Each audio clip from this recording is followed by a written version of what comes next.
So you just got Pela and you're wondering how to build her. In this video, I'll be going over the ins and outs of her abilities, what traces to prioritize, what's her best light cone, relics, party composition, and much more. So with that out the way, let's get into this, yeah? We'll first go over her abilities. Pela's basic attack, Frost Shot, will be the most used attack. Her skill, Frostbite, removes a buff from the enemy. Remember when you were in the Lofu and those annoying Mara-struck enemies kept reviving? Pela could have gotten rid of that with her skill. It should be noted that some buffs cannot be removed and you should open the enemy tab before using the skill so you don't waste the skill point. Her ultimate, Zone Suppression, is the main selling point for Pela. It'll lower the defense of every single enemy on the battlefield for 2 turns. Her talent, Data Collecting, gives Pela energy whenever she attacks a debuffed enemy. This may not seem that impactful, but we'll go over that in depth in a bit. And lastly, her technique, Preemptive Strike. It's a mini ultimate as it'll attack and apply a defense down on every single enemy. The general gameplay of Pela is pretty simple. You want to start off the battle with her technique, then use basic attacks to generate a bunch of skill points for the team. If the enemy has a buff that can be dispelled, then get rid of it. Otherwise, use her ultimate so your allies can deal more damage and rinse and repeat. Pela's traces will allow her to do her job by applying defense down with the secret strategy. This will give her and her allies 10% free effect hit rate. Bash allows her to deal more damage against debuff enemies. Wipeout is worded poorly and it may seem really good at first glance, but in actual usage it only applies to Pela. In terms of priority, leveling up your traces, you want her ultimate to be maxed out. Her talent is the next important trace, but the level depends on which threshold you're aiming for. I'll cover that in depth later. Your basic attack and skill can stay at level 1 since Pela is a support, and her main role is to debuff the enemy. If Pela's damage is what's holding you back, then you have a bigger problem. Save your resources for more important characters. Pela is a 4-star unit, which means eventually you'll get her Eidolons, so let's go over them. Victory Report gives her 5 energy if an enemy is killed. This helps her get her ultimate faster, which is always nice. Adamant Charge increases her speed if she removes a buff from the enemy. It's a nice little cherry on top when she does her job. Full Analysis allows her skill to now apply a 12% ice penetration on the enemy. This is great when paired with Jing Liu or Yan Qing, as you mainly bring them to fights where the enemy is already weak to ice, and now they'll deal even more damage. Feeble Pursuit gives her more damage, but like I stated prior, this isn't her primary role, so it's just something nice to have, but you should never aim for it.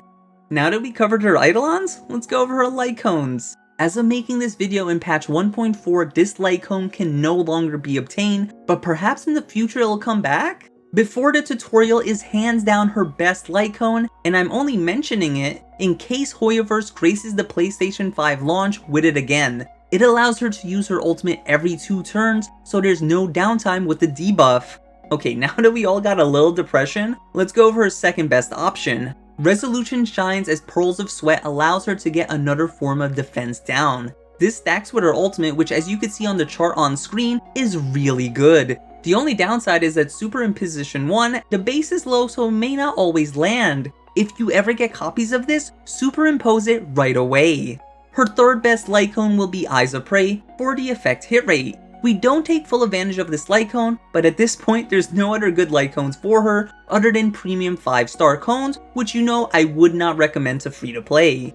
If you were unlucky like me, then consider leveling up these light cones as stat sticks so when you get another Nihility character, they can use it and you don't feel like your resources are going to waste. Now that we covered her best light cone, let's go over her relics. Like I stated prior, Pela's damage should be your last concern, and for that you'll want to farm the Path of Elixir's domain. This domain houses Longevous Disciple set and Messenger Traversing Hacker Space set. Longevous will increase her HP by 12% so she could survive and do her job, and if you're using Jing Liu, it'll make it easier so she could achieve her max attack buff. Messenger will give her 6% more speed so she could hit some important thresholds. I'll go over that in a bit. Besides this domain, you could use 2-piece Guard of Withering Snow for a solid 8% damage reduction. An honorable mention is the Eagle of Twilight line. While she doesn't make use of the 2-piece bonus, she does make use of the 4-piece bonus if you have before the tutorial light cone, as this allows her to get her ultimate in 2 turns, which gets a lot of value from the 25% advance forward. Moving on to the Planar Ornaments. Fleet of Ageless from World 3 increases her HP by 12%, and if you hit 120 speed, you'll increase all allies' attack by 8%. This works really well with the 2-piece Longevous Disciple set I mentioned just a moment ago. In World 7, you could get the Broken Keel set, which gives her 10% effect res, and if you get to 30%, then you give all allies 10% crit damage. This allows her to not get debuffed as much, while making your DPS hit harder. Now that you know which domain to farm, what are the main stats you should be looking for? For chest piece, you'll want effect hit rate, especially if you're using Resolution Shines as Pearls of Sweat. You can meet the required effect hit rate of 57% without the chest piece, but this just makes hunting for substats a lot easier. For shoes, you'll want speed boost so you can hit those thresholds. For the planar orb, you'll want HP or defense percent. On the rope, you'll want to get energy regeneration rate.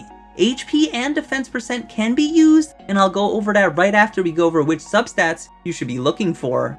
Pela wants as much speed, so this takes priority with any effect hit rate you need left to hit the threshold, followed by HP or defense percent, then effect res. If you're running Broken Keel, then that's your second priority. Pela only needs 57% effect hit rate thanks to her secret strategy Trace. 3000 HP and 1000 defense is the bare minimum you should have on her. Any less and you run the risk of her getting one shot. As for speed, the more the better, but the classic 134 will be mentioned for now. 30 effect res if you're using Keel, and the more the better. Now that you know which stats you should be looking for, let's go over if Pela needs energy regeneration rate. We'll assume the enemy doesn't have a buff that can be dispelled, so we'll do a normal 3 basic attack rotation. As you can see, we get 65 energy, and if we assume our talent is at level 10, we'll only hit 105 energy, which sucks as we're missing our ultimate by 5. And if you have her Eidolon 5, you'll be at 107. So just by adding 5% from Vonwhack, we can achieve a 3-turn ultimate rotation. Now I don't recommend this because Vonwhack is a bad planar ornament in general, since the second effect only triggers once, and the domain itself isn't resource efficient to farm. If we ever get 5% more energy in the future from another planar set, or even a relic set, then consider using that. Now what if your talent isn't level 10? Well, if it's level 5, you can use energy regeneration robe, and we barely surpassed the 110 energy needed. Unfortunately, after all the number crunching, it's just not possible to ult in 2 turns without before the tutorial lightcone as of patch 1.4. If there is, then I'll update the description and pin comments. Now that we've gone over her energy breakpoints, let's go over those speed thresholds I mentioned. Pela has a nice base of 105. This means after speed boost, you'll be 130. And with the 2-piece messenger set, you'll already have 136.3 speed. You just need 5 speed substat rolls, and now you'll hit 146.7 threshold, which allows her to get 11 turns in 6 cycles. This is the speed I would recommend everyone aim for, and the more the better, but we don't need to min-max that hard.